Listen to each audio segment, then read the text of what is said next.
Guru Rara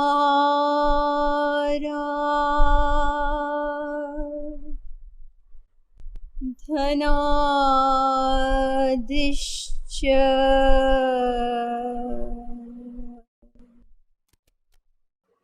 Guru Paramadaivatam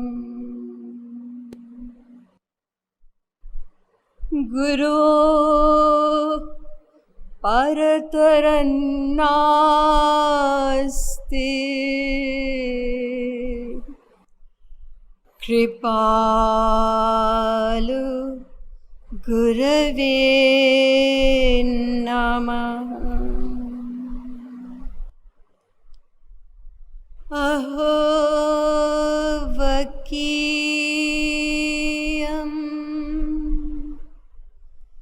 Stanakalakutam Jighansaya Bhayayadapyasadvi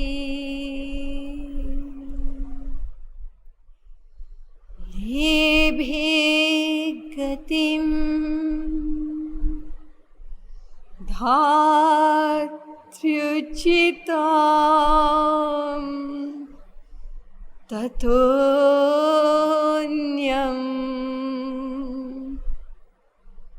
Khamvadayalum Sharanam Vrajema.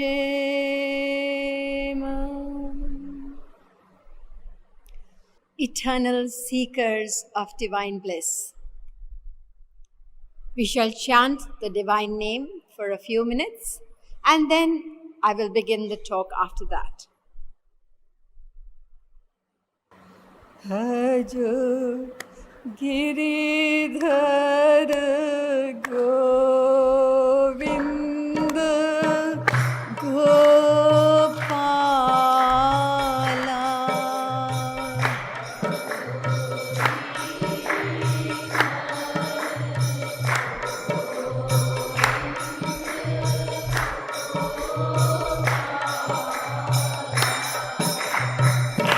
Bhajo Giridhara Govinda Gopala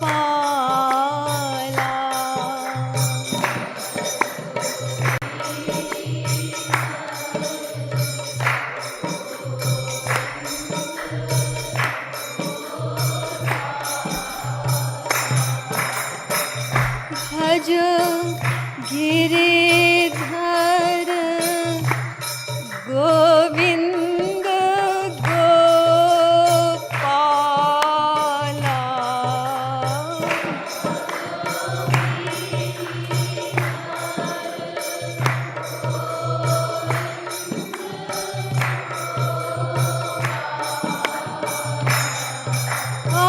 Bhajo Giridhara Govinda Gopala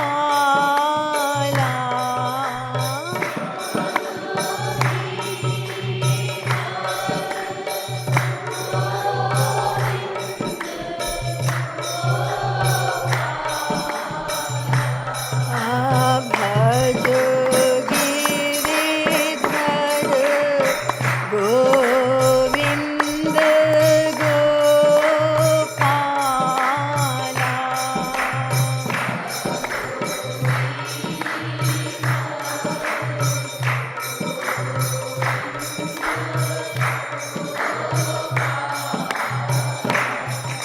बोलिए वृंदावन बिहारी लाल की श्रीमद सतगुरु सरकार की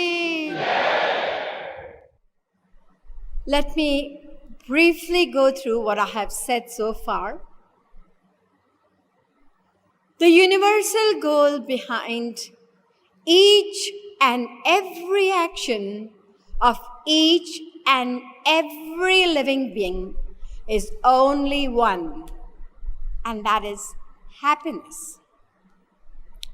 This desire, this quest for happiness is our inborn nature.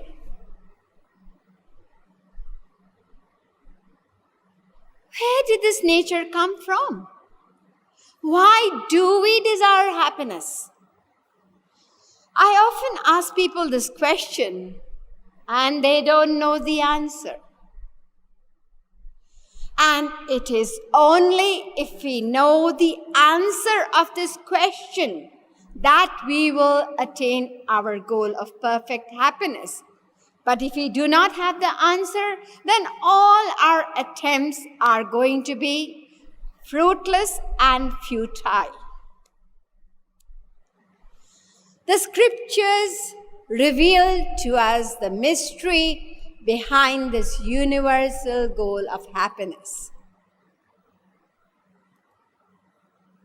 They declare that each and every living being is a part of God. We are not this physical body, we are souls and we are parts of God.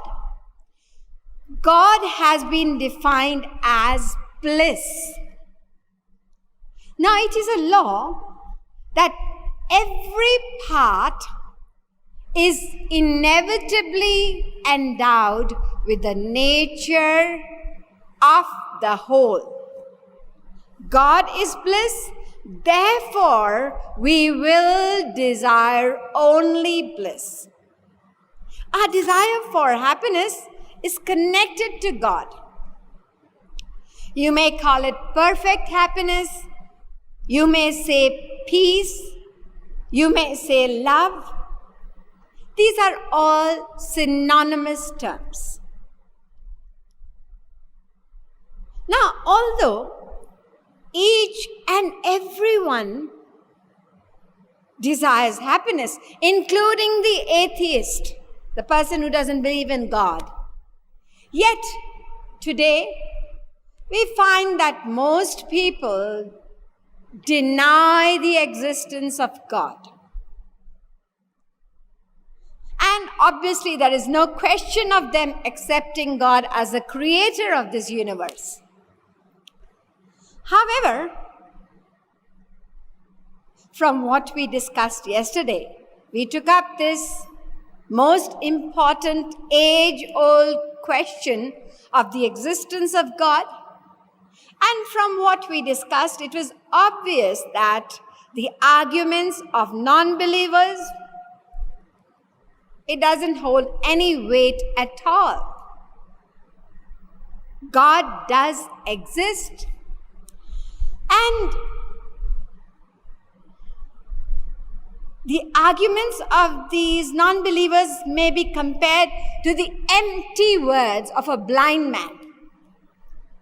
The blind man who is shouting and proclaiming, "You are fools who believe in the sun. There is no sun at all." However, if a person is determined not to believe, you cannot do anything about it. There is a story of two girls. They had a bet. The bet was about a tree in the neighbor's house.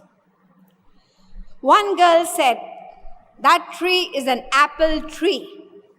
The other one said, "No, it is a pear tree." And you know how much they bet? They bet $100,000. What a big bet. A third person heard them, and he knew and recognized the tree as an apple tree. He called this girl who was betting that it is a pear tree, and he said to her, "You are so foolish. How can you bet that this is a pear tree when it's an apple tree? You will lose so much money. I know this is an apple tree." Do you know what she said? She said, "I will not agree." So what can you do to a person who is determined not to agree? You cannot do anything at all. However, the existence of God cannot be completely proved by means of perception or inference. It can be completely proved only with evidence from the scriptures as well as the testimony of saints. Who are the saints? The saints are spiritual scientists. They have researched, meditated, and eventually experienced the truth. So the evidence is too massive to ignore. Now let us come to the 3 questions that I left unanswered towards the end of the last talk. The first question was, if God is the creator, then what has He created? Because the scriptures declare that this universe is a combination of 3 eternal entities: God, we individual souls, and Maya. And there are only 3 eternal entities. So if God is a creator, what has He created? Secondly, we have Darwin's question. His question was, if God is the creator of this world, then being a perfect personality, why did He create this imperfect world which is full of suffering? This is even our question. I know that. A lot of people ask this question from me. The third question is, all the religions declare that God is all-pervading. He pervades every particle of this universe. Then why do we not experience His blissful divine presence anywhere in this world? 3 important questions. And I'm sure many of you have this question. That's why I want you to listen very carefully. Before I begin the first one, that is, how is God the creator and what has He created, let me briefly deal with some theories about creation which have been propounded by scientists and philosophers. These theories are purely materialistic theories because they declare that material matter is the only cause of creation. There is no need of God at all. These materialistic views go as far back as 600 BC. There were a number of Greek philosophers who declared different causes of this creation. The philosopher named Thales said that the world has evolved from water. But you will be surprised to know that his own pupil, Anaximenes, denied this and said, no, it's not water. The creation has evolved from air and it will return to air. Heraclitus declared that it's not air or water, but I believe that creation has evolved from fire. Another Greek philosopher, Anaxagoras, said that creation has evolved from a combination of atoms. When these atoms separate, it is going to be destruction or dissolution. Many other philosophers, later philosophers like Spinoza Hobbes, Descartes, etc., they also had materialistic views. Descartes differentiated between mind and matter and declared that it is mind and matter that is the ultimate reality. Spinoza said that nature is the ultimate reality.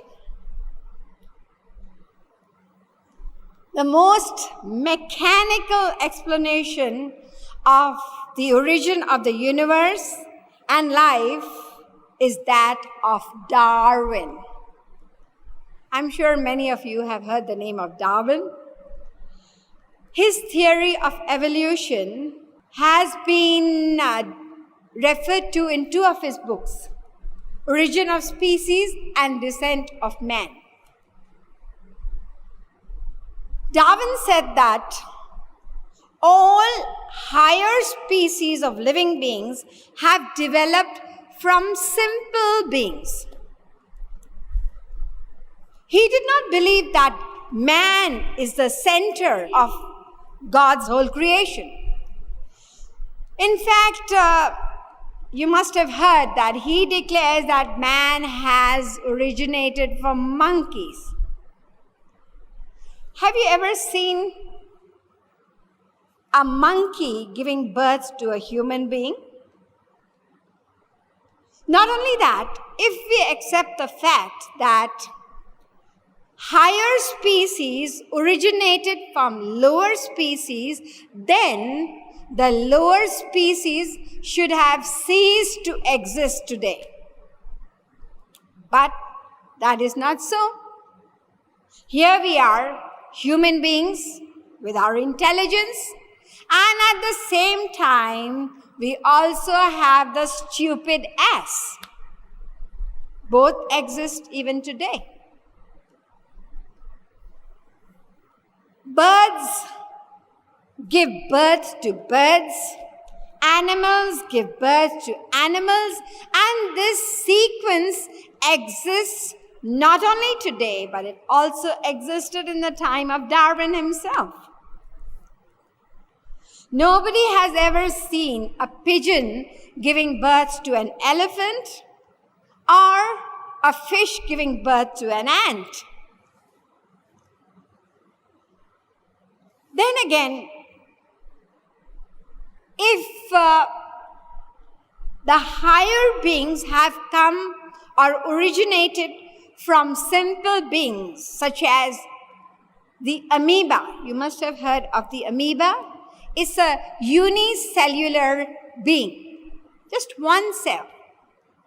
The question comes, how did creatures with bones originate from boneless creatures? If you listen to the explanation given by these evolutionists, you will just laugh.